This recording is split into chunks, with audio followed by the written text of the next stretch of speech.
Okay, we're going to start the mini lesson on accordion journals. So tune in. We are going to record this for you as well.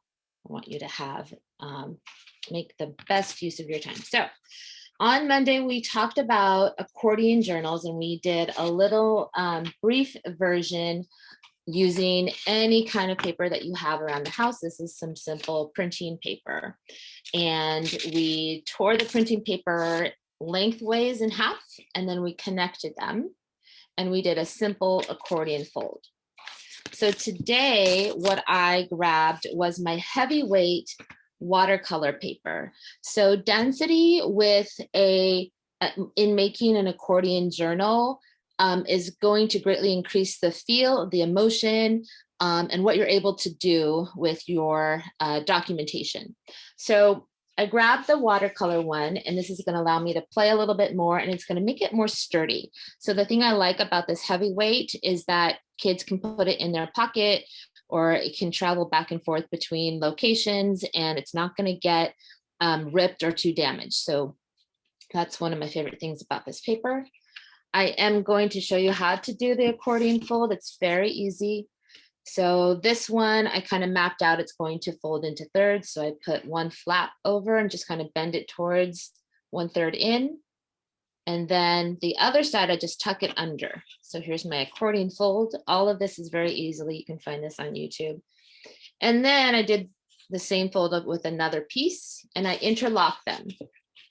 So with my heavyweight paper, I am going to depend more on tape today. So for the rest of your materials, you're going to need, like, tape is always handy to have around, a good glue stick, and some fasteners. So we're going to get into fasteners in a minute, but let me go ahead and tape this. I also enjoy using washi tape. I also enjoy using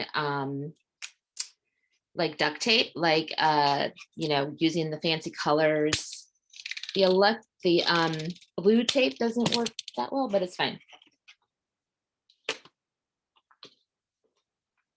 Okay. So what I want to point out is that this automatically made a couple of pockets. So if you can see here, because I taped it down, I have a little pocket here. And I have a little pocket on the other side too. So I could do a little bit of a better job to kind of seal it in on these edges. But I automatically have a couple of pockets, and I love that because I chose to tape it and not glue it. All right, so now I've got my journal. I want to show you fasteners. So fasteners are anything that you have that can hold stuff. And why is it important to hold stuff? Because you might have notes that you're taking someplace else, and then you might want to rip up those notes. Let's pretend here's my little note.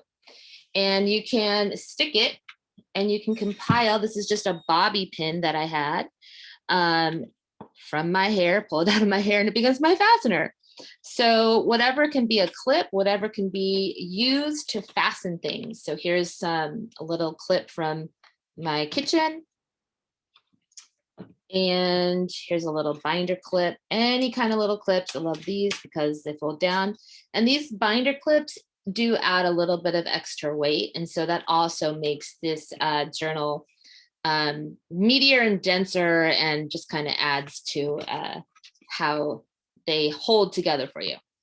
So those are fasteners. And so now you can think about, how do I, if you have like an extra handout to give to kids, you can just have them fasten it on to their accordion journal.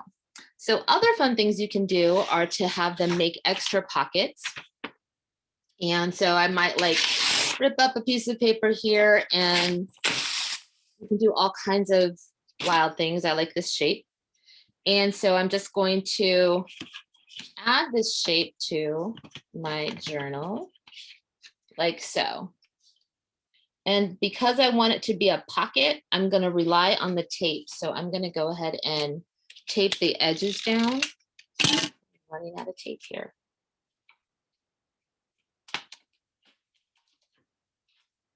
And now I've got a little wrap around pocket that I've made. And so kids can fold up the little PDF that you give them or handout, and they can stuff them here.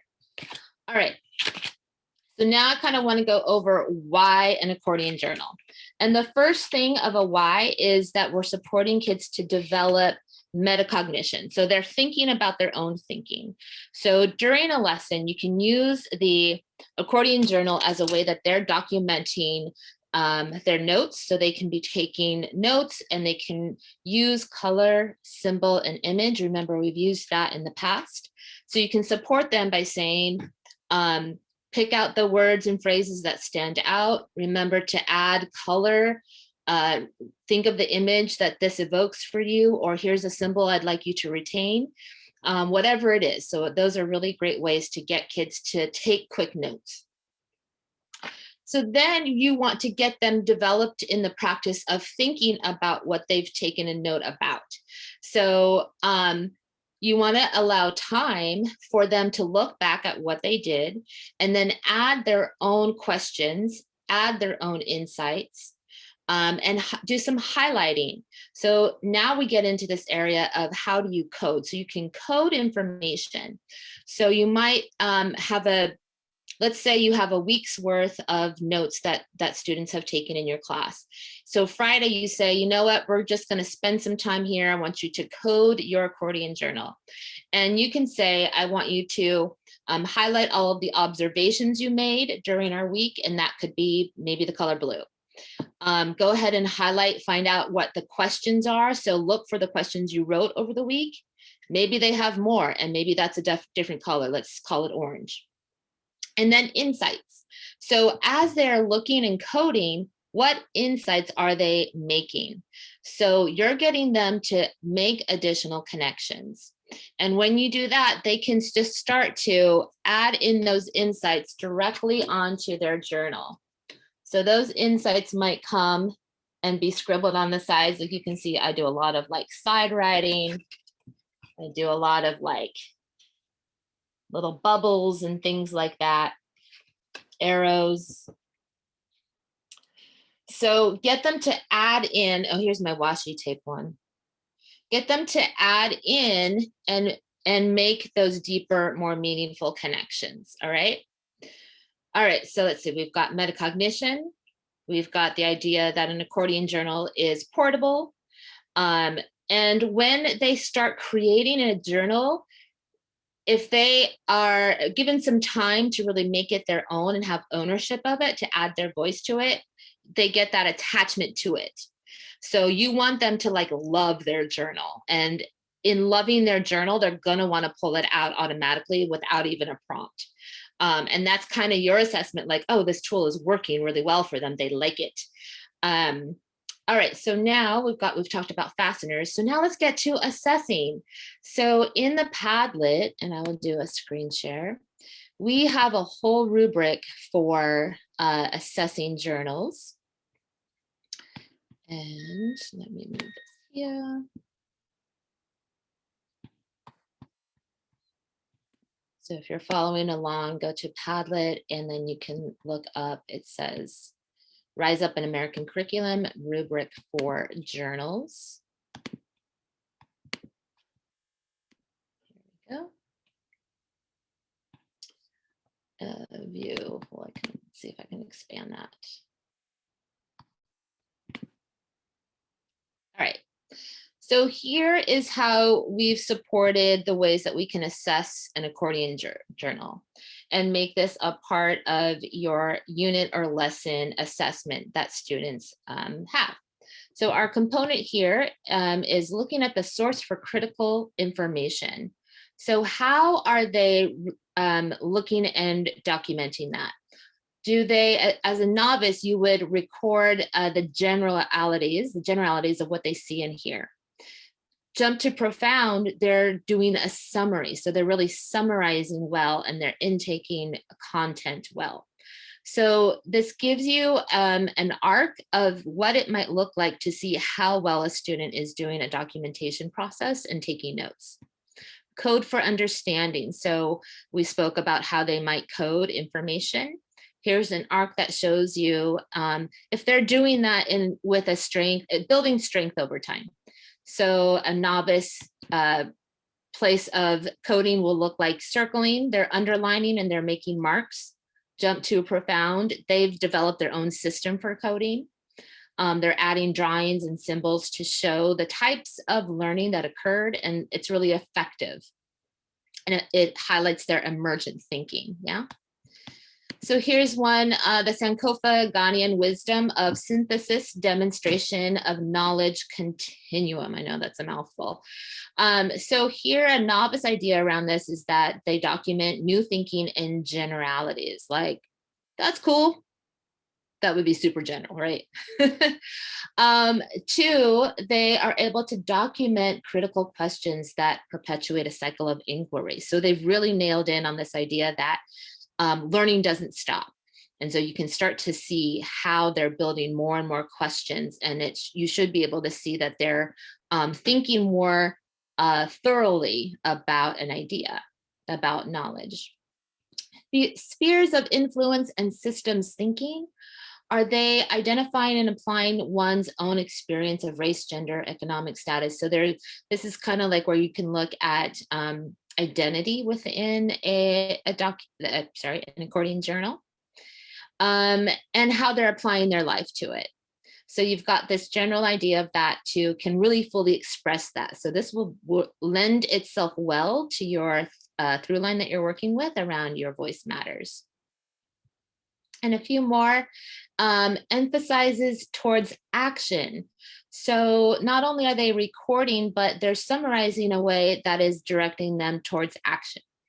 And so that is something to look for and pay attention to. And then finally, your visual integration. So integration of symbol sketches, can you actually see that their drawings over time are improving? When drawings improve, we know that thinking improves. So drawing and thinking are highly connected to the way that we encode information. So is that evolving for them? We want to make sure that that's evolving. So this is just something that you can have and use or redesign in any way for your own benefit, personal benefit in your assessment practices. Any questions here so far?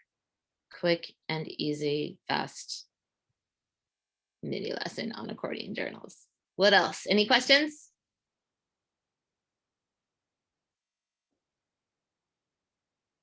Nope. Cool. All right, then I will just say, go look up the world of accordion journals. It is a vast and wide and incredible subculture. You can find all kinds of templates on Pinterest, on YouTube. People go wild with accordion journals. And do remember our lineage, the Mayan codices, which I will just say the last thing I wanted to mention was the ethnographic approach to accordion journals, which is also on our Padlet.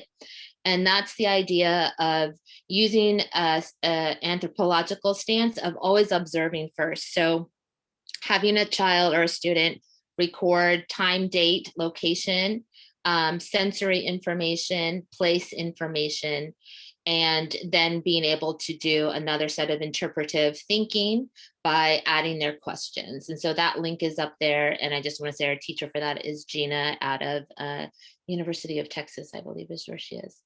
So, all right, that ends and concludes my time with accordion journals. Good luck. I'm going to turn it over to Jessa.